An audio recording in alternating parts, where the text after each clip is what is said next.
आखिर कहाँ गया भगवान गणेश का कटा हुआ मस्तक? अपने त्रिशूल से भगवान गणेश का मस्तक काटने के बाद भगवान शिव ने उनके मस्तक को कहाँ रखा?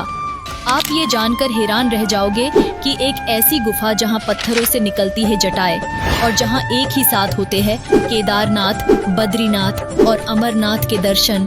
सनातन धर्म में भगवान गणेश जी को प्रथम पूजनीय माना जाता है।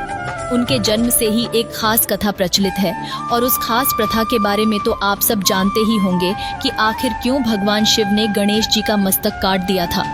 दरअसल एक बार माता पार्वती स्नान करने गईं और उन्होंने पहरेदार के रूप में गणेश जी को द्वार पर लगा दिया ताकि कोई भी अंदर प्रवेश न कर सके।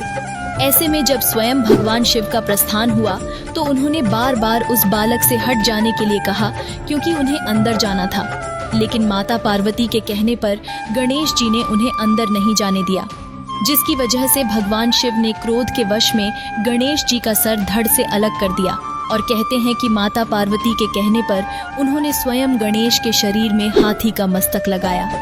लेकिन गणेश जी का जो कटा हुआ मस्तक था, आखिर वो कहाँ गया?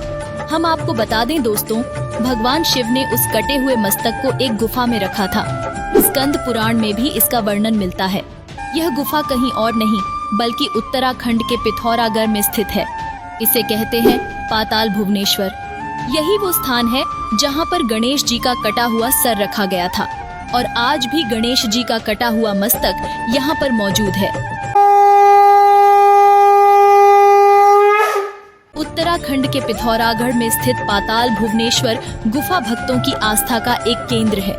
मान्यताओं के अनुसार इस गुफा की खोज आदि शंकराचार्य द्वारा की गई थी।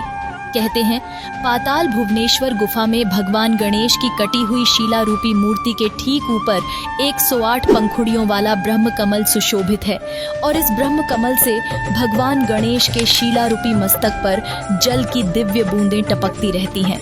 मान्यता ये है कि ये ब्रह्म कमल भगवान शिव ने ही यहाँ पर स्थापित किया था। साथ ही इस गुफा के अंदर केदारनाथ, बद्रीनाथ और अमरनाथ के छोटे छोटे पिंडों के रूप में दर्शन होते हैं। बद्रीनाथ ने बद्री पंचायत की शिला रूपी मूर्ति भी यहाँ मौजूद है, जिसमें यम, कुबेर, वरुण, लक्ष्मी जी, गणेश जी और गरुड़ भी शामिल है। साथ ही तक्षक नाग की आकृति भी इस गुफा में बनी हुई है, जो साफ तौर पर चट्टानों में नजर आती है। वही दोस्तों, इस खास गुफा में एक नहीं बल्कि सैकड़ों देवी देवताओं की मूर्तियां स्थापित हैं। कहते हैं यहाँ पर पत्थर पर बड़ी बड़ी जटाएं फैली हुई है, जो साक्षात काल भैरव के रूप में को दर्शाती है। इस गुफा की मान्यता अभी से नहीं, सैकड़ों सालों से मौजूद है।